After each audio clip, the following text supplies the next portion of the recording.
Friend, welcome to Roy combine centre. আজকের ভিডিওতে আমরা ভারতবর্ষের কিছু ধ্রুপদী নৃত্য সম্পর্কে জানব। ভারতবর্ষের মোট 8টি নৃত্য ধ্রুপদী নৃত্যের মর্যাদা পেয়েছে। কোন রাজ্যের কোন নৃত্য সেটা সম্পর্কে আজকে জানবো, ধ্রুপদী নৃত্যগুলো। যেরকম প্রথমে আছে ভারতনাট্যম। ভারতনাট্যম হলো তামিলনাড়ু রাজ্যের। তামিলনাড়ু।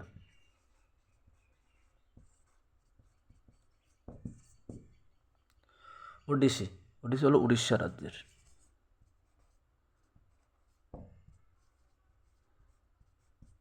কুচিপুড়ি। কুচিপুড়ি হলো অন্ধ্রপ্রদেশের। কুচিপুড়ি অন্ধ্রপ্রদেশ।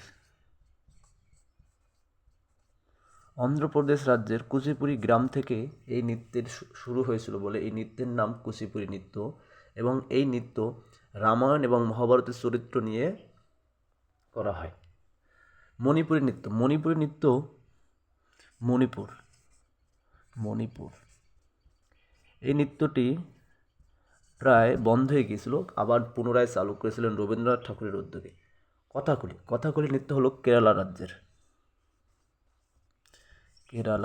কেরল রাজ্যের হলো কথাকলি নৃত্য। কথাকলি রাজ্যের হলো কেরল নৃত্য।